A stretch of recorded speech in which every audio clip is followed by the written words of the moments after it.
welcome back. So you've determined the use of your growing dome, you've designed the interior, and now the fun part, planning out your greenhouse garden. There are certain plants that do better in greenhouses, and there are certain plants that do better in certain areas of the growing dome. So today we're going to meet with our head gardener Desiree to learn how she plans out our growing dome greenhouse gardens. Hey guys, since we're ready to start some seeds in the 42, we want to share some tips and tricks for you to be successful this season. So I'm going to have our camera guy give us a bird's eye view. Alright, that's better. So as you can see, I got the north wall behind me with the reflectix. We have 4 zones in the dome: the north, the south, the east, the west. And depending on when and where you plant, there are multiple microclimates in the dome that benefit you as a gardener as well. Also remember, plants that are sensitive to moisture need to be placed near your airflow sections by the doors and the fans and the vents. Garden beds near the north wall and in the center keep the most consistent temperatures throughout the season. Best things to plant in this zone are root vegetables, leafy greens, frost-sensitive flowers, cabbage varieties, fruiting trees, or herbs like rosemary to keep them thriving throughout the entire season. The outside garden bed gets the most sun all year long, but gets the most cold exposure during the winter months.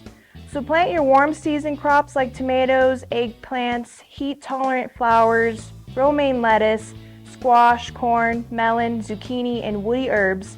When winter arrives, you can plant your cold-hardy plants here since the other zones will get significantly less light. The east side provides early morning sun and afternoon shade, which is best for herbs, leafy greens, and certain flowers. The west side gets early morning shade and warm afternoon sun, so you can plant more tomatoes, eggplants, collards, romaine lettuce, and woody herbs in the summer than the cold-hardy plants again in the winter. When it comes to planting your dome, there are digital options if you want to get sophisticated, but we're going to do some basic sketching to plan our beds. We like to get a seed inventory so we don't overplant and create waste. It's best to know the measurements of your garden beds to allow proper spacing for airflow in between your seedlings. If you planned out your dome already, let's talk about seeds. First thing, make sure that you are growing things you want to eat, use, or look at. From there, selecting seeds should be fun. If you want to speed up the initial establishment of your dome, consider purchasing greenhouse varieties like Johnny's Selected Seeds or Paramount Seeds. But we also like experimenting with many types of seeds to share our favorites with you. Bounty Beyond Belief, also known as the BBB seeds, come with your initial dome purchase and are reliable seeds. My personal favorite are the seeds we harvested from the dome. One of the benefits of your dome is the ability to let your favorite plants go to seed at the end of the season. You might find this very satisfying and sustainable. Plus, these seeds may become more adapted to the dome environment over time. When it comes to sowing our seeds directly or in trays, I keep these 3 strategies in mind. Maximizing food production with succession planting. Starting seedlings in trays will allow continuous harvesting of your winter greens without disturbing plant space. Then when the weather is ready for your new plantings, you're ready to transplant. Most seedlings need a consistent temperature above 40 degrees to germinate. So we use the pond boards and the seedling rack near the pond, especially since our exterior south beds are still chilly at night. And then companion planting has huge benefits to you as a gardener.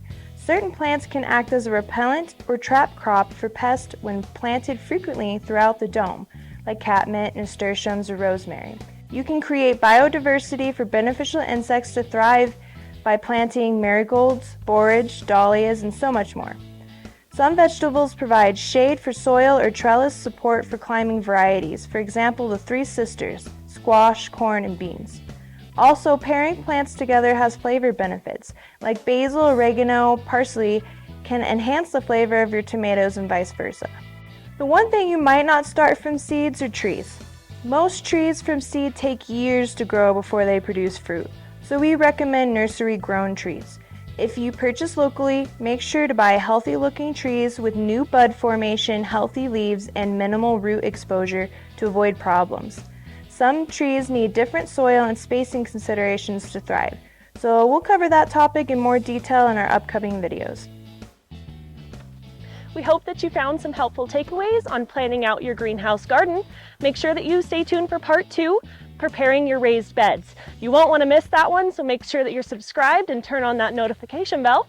Also, all of our socials are linked down below, so you can follow us on all of your favorites. Thank you so much for watching, and we'll see you soon.